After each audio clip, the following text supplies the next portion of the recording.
Un'interessante iniziativa, giorno 24 in via Atenea, che vedrà la partecipazione di tanti artisti. Quale sarà il programma della giornata?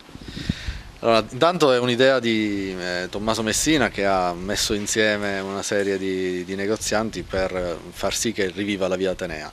L'iniziativa si svolgerà nella domenica 24 giugno dalle 17 in poi e parteciperanno una serie di diversi pittori, fotografi, ci sarà anche una mostra di auto d'epoca, delle degustazioni di prodotti locali, insomma tenteremo di far rivivere il salotto buono della città. Il risultato che è stato ottenuto è di estrema importanza, perché siamo riusciti a far lavorare insieme tante associazioni, tanti negozi della via Atenea che rimarranno aperti in occasione di questo evento.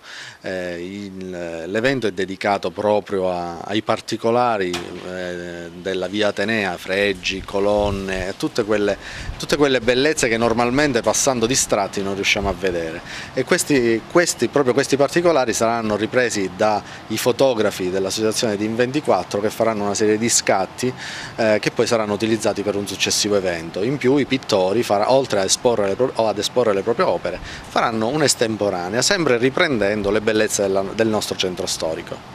Un'iniziativa sicuramente interessante questa di giorno 24, che vede il coinvolgimento di tante persone. Sicuramente sarà un'esperienza divertente e soprattutto coinvolgente. Noi invitiamo tutti i cittadini di Agrigento a passare giorno 24 dalle 17 in poi una domenica pomeriggio davvero speciale in via Atenea per riscoprire il bello della nostra città.